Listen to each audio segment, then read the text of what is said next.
Mrene padha kumpula, aku duwe cerita-cerita daerah kita asal usul Boyolali yo. Kanca do rungokno yo, padha dirungokno. Sudah siap mendengarkan ceritanya belum teman-teman? Sudah. Assalamualaikum warahmatullahi wabarakatuh. Halo teman-teman, perkenalkan nama saya Anissa Ramadhani Aliatul Rahmah. Saya dari SDN 1 Brumbang.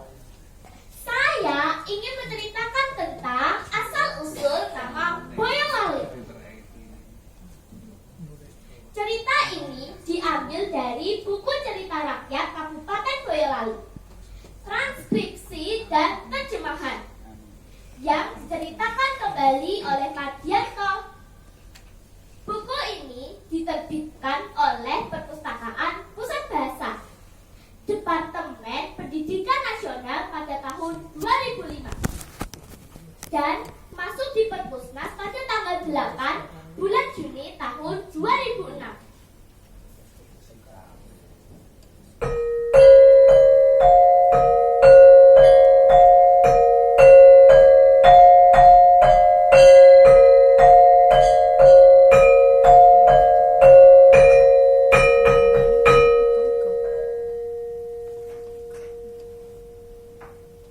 Ki Ageng Padanarang adalah salah satu Bupati Semarang yang sangat kaya raya.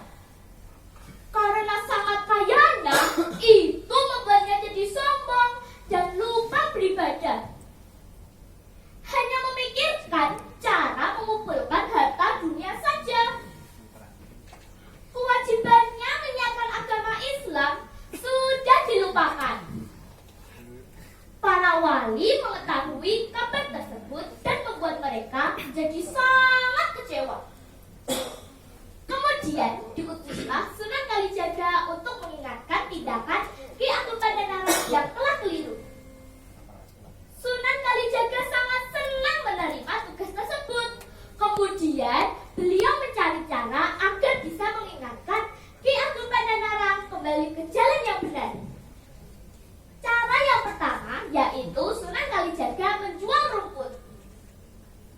Rumput yang dijual oleh Sunan Kalijaga dibeli oleh Ki Ageng Padanarang dengan harga yang sangat murah. Sesampainya di rumah, Ki Ageng Padanarang membuka bongkahan rumput tersebut. Dan dia kaget karena di dalam bongkahan rumput itu terdapat keris yang terbuat dari emas. Namun, Ki Ageng Padanarang tidak tahu bahwa itu adalah ujian dari para wali.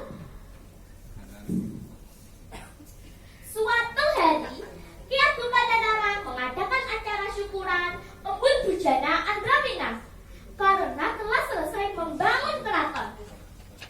Para bupati dari pesisir tanah Jawa semua hadir dalam perayaan tersebut, tidak terkecuali Sunan Kalijaga. Beliau hadir, namun dengan menyamar menjadi rakyat biasa. Silakan dinikmati sajian dari kami yang tersedia dengan ala kadarnya ini. Lalu para tamu menjawab, terima kasih, Ki. Kemudian Sunan Kalijaga keluar dari perayaan tersebut dan mengubah pakaiannya menjadi pakaian yang serba indah dan terlihat mewah. Lalu masuk kembali ke dalam perayaan tersebut. Melihat kedatangan tamu agung, Ki Ageng Padanarang menyambutnya dengan ramah dan segera menghidangkan makanan yang enak dan beraneka macam. Ki Ageng Padanarang mempersilahkan Sunan Kalijaga untuk menikmati hidangan tersebut. Setelah selesai acara syukuran, Ki Ageng Padanarang mengajak para tamunya untuk mengelilingi keraton. Wah, sungguh indah dan terlihat megah keraton Kadipaten Semarang ini, Ki. Sunan Kalijaga menjawab, Keraton Kadipaten Semarang memang terlihat indah, Namun keindahan ini menyebabkan kecewa karena seseorang yang lalai dengan kewajibannya. Namun Ki Ageng Padanarang tidak merasa bahwa perkataan Sunan Kalijaga itu ditujukan untuknya. Itu membuat Sunan Kalijaga menjadi sangat kecewa. Genap ketiga kalinya Sunan Kalijaga menyamar menjadi pengemis tua. Pakaiannya compang-camping, lalu berangkatlah ke Kadipaten Semarang. Waktu itu Ki Ageng Padanarang kebetulan sedang menghitung uang di Bedapang. Assalamualaikum, Ki. Waalaikumsalam, jawab Ki Ageng Padanarang sambil memberikan uang kepada Sunan Kalijaga. Kemudian Sunan Kalijaga berkata, "Aku tidak minta uangmu, Ki. Aku hanya minta suara beduk di Semarang ini. Dan kamu jangan hanya memikirkan harta dunia saja. Karena hidup itu ibarat hanya untuk mampir minum. Harta dunia tidak dibawa mati. Di surga akan lebih banyak barang yang serba indah. Apa yang kamu minta pasti ada. Ibarat satu kali galian tanah bisa menghasilkan emas dan uang yang sangat banyak."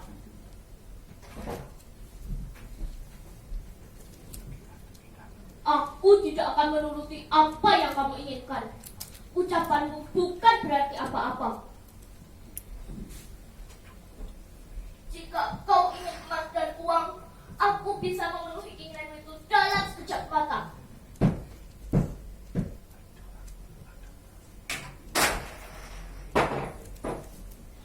Ki Ageng Padanarang sangat marah. Namun ketika melihat tanah yang dilemparkan tadi menjadi emas dan uang, Ki Ageng Padanarang sadar bahwa pengemis itu bukanlah orang biasa. "Kiai, silahkan duduk di sini. Saya minta maaf karena telah meremehkan Kiai. Mulai hari ini saya ingin menjadi murid Kiai." "Baiklah. Aku tidak keberatan. Namun ada syaratnya. Aku minta 3 syarat darimu. 1. Mulai sekarang kamu harus rajin ibadah dan mau menyiarkan agama Islam. Yang kedua, Ki Ageng harus mau membayar zakat. Dan yang ketiga, Ki Ageng harus mau meninggalkan Kadipaten Semarang dan pindah ke Jabalkat." "Baiklah, Kiai. Namun, bolehkah saya bertanya, siapakah sebenarnya Kiai itu?" "Aku biasa dipanggil Syekh Malaya. Saya mohon pamit. Semoga Ki Ageng sehat dan selamat sampai tujuan." Dalam sekejap mata, pengemis itu sudah tidak terlihat di mata Ki Ageng Padanarang. Ki Ageng Padanarang merasa sangat kecewa karena dia telah lalai dengan kewajibannya. Kemudian beliau ingin segera sampai ke Jabalkat. Dari ufuk timur hingga ke ujung barat, terukir dengan indah jejak langkahmu. Silangku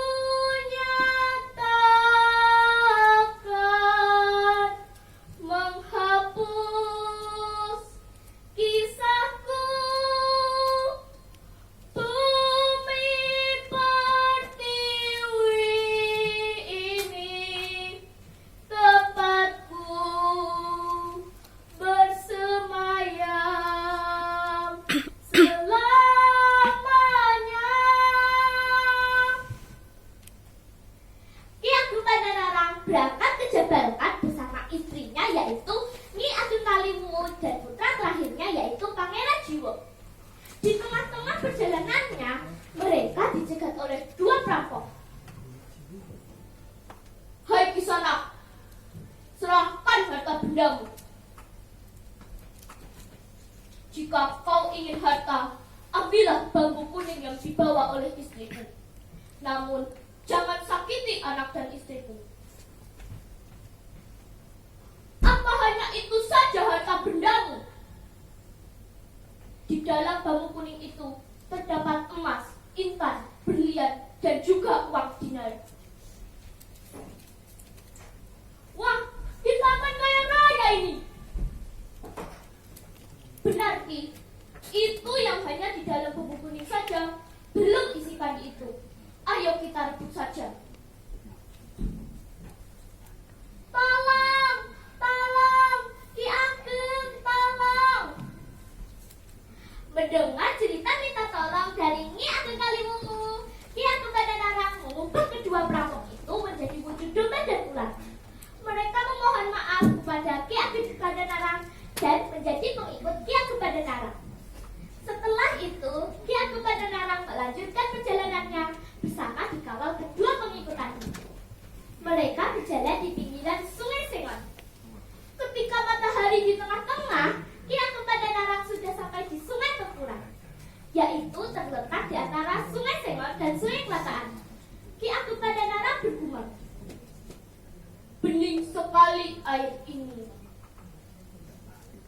Kemudian Ki Ageng Padanarang sholat di atas batu yang berada di tengah-tengah sungai, sembari menunggu anak dan istrinya yang masih tertinggal. Tidak lama kemudian, Nyi Ageng Kaliwungu dan putranya tiba. Mereka melakukan sholat di atas batu tempat Ki Ageng sholat tadi. Ketika Nyi Ageng Kaliwungu melihat ke depan, ternyata Ki Ageng Padanarang sudah tidak terlihat.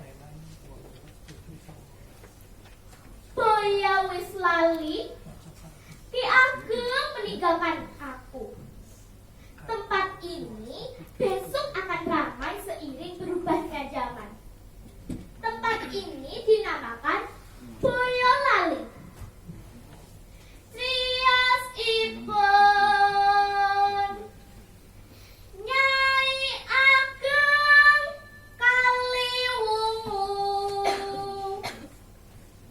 Kuntilan Garwa, Jluluk boya wis lali, kasebat boya lali ing Nusantara. Nah, begitulah teman-teman akhir dari cerita asal-usul nama Boyolali. Pesan-pesan yang dapat kita ambil dari cerita ini adalah, janganlah melupakan kewajiban kita terhadap Tuhan Yang Maha Esa. Kita tidak boleh sombong dan tidak boleh meremehkan orang lain. Janganlah menilai seseorang dari pakaian atau jabatan, karena belum tentu kita lebih mulia dari seseorang itu. Salam Pustaka Indonesia. Terima kasih. Wassalamualaikum.